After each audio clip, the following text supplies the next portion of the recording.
Why the Jews? Why are the Jews either hated so much, or why are the Jews so successful? 0.2% of the world population, but the impact of the Jews is far and above beyond. Why the Jews? Let's hear a perspective, and on the flip side, I'll share some thoughts. This is what I think. If I had to simplify this entire thing, is because of the scriptures, which to me is actually just a testimony that the scriptures are true.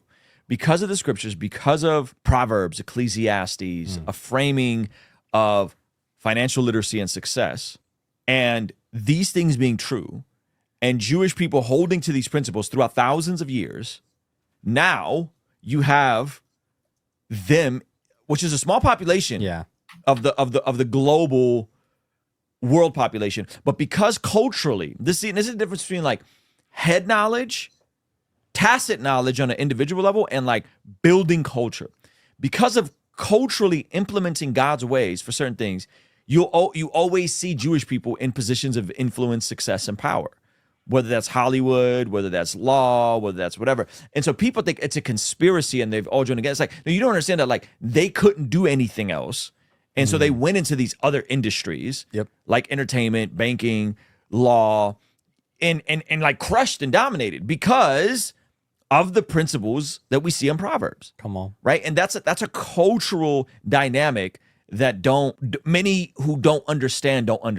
Right? Shout out to Javier. He says, Jews don't pray for money, they pray for work. Better mindset, they have winning mindsets. That's a bar. So why do you see Jewish people always successful and always in positions of power? Again, it's very much an oversimplification. Don't pray for money, pray for work. Yeah, pray for work. Pray for, well, what is work? Solving problems. Come on. Pray for work to solve problems, right? And since when has interest been a solution? Right. They own the most expensive parts of Brooklyn. That's the power of culture. And I think what happens is, especially in pockets of the right, is that folks don't understand a better story. They're just consumed with being outraged against something. Yeah. And if all you are is just outraged about everything, you actually never build culture. You just have outraged culture. Come on. And so you're just mad. You're mad about everything. Yeah. Instead of saying, hey, how do we make it? So here's a simple example. The dollar staying within your community. That's a good one. Right? So again, I don't want to use hypergeneralization, but like Jewish people have a way to maintain their dollar to stay within their own communities. Yeah. Right? And so it's like, if your dollar stays within your community, that means your community will always prosper.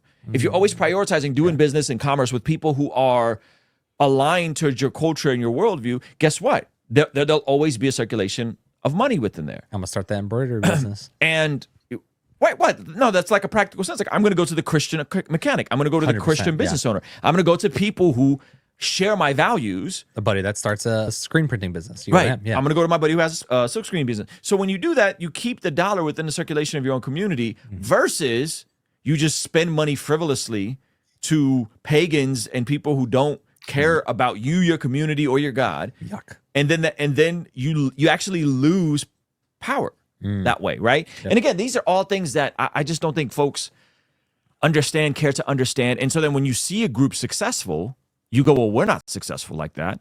Therefore, they must be bad, and they must have a.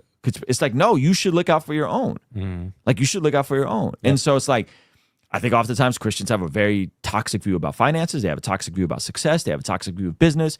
And then they all wonder why we don't have the same circulation and resources and stability that other communities do. So when you don't understand that it's a cultural issue, then you look at successful cultures and you demonize and you blame them.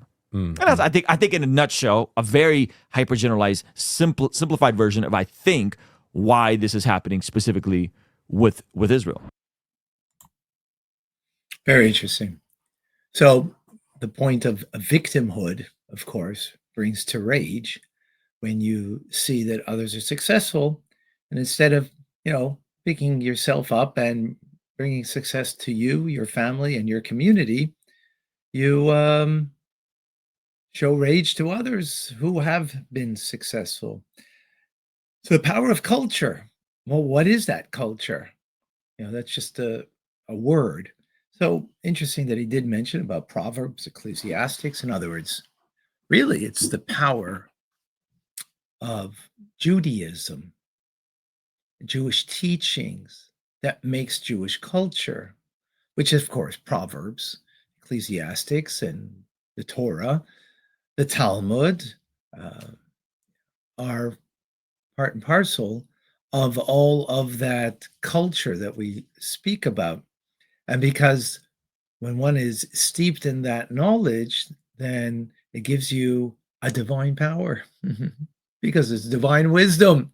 So you get a divine wisdom. And of course, God's wisdom is going to be very helpful. Very, very helpful. In our community, there are children who didn't really take secular studies in the full force of the secular studies, right? They focus more on Jewish studies, Talmudic studies, and the like, and yet they're extremely successful. So their geography might be wanting somewhat.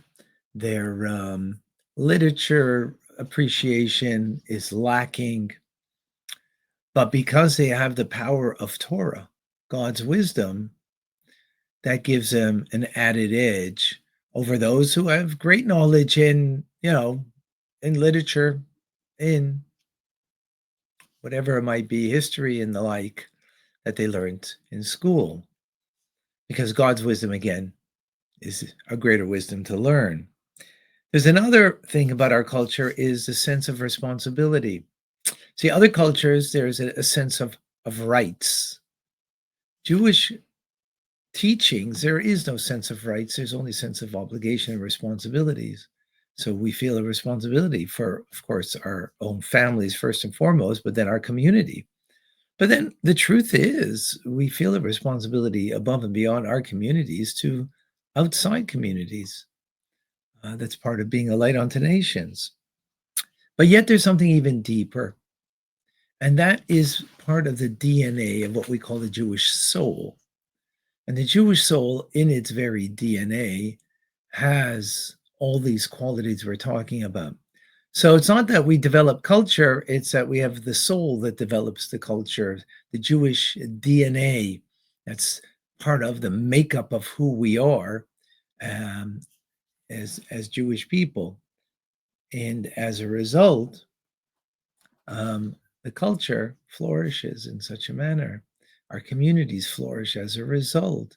But the basis of it is the Jewish soul that is connected to the Jewish teachings that allow the soul to flourish. And when our soul flourishes, not only do we bring success to our families and our communities, but actually we bring success to all communities and to all of humanity.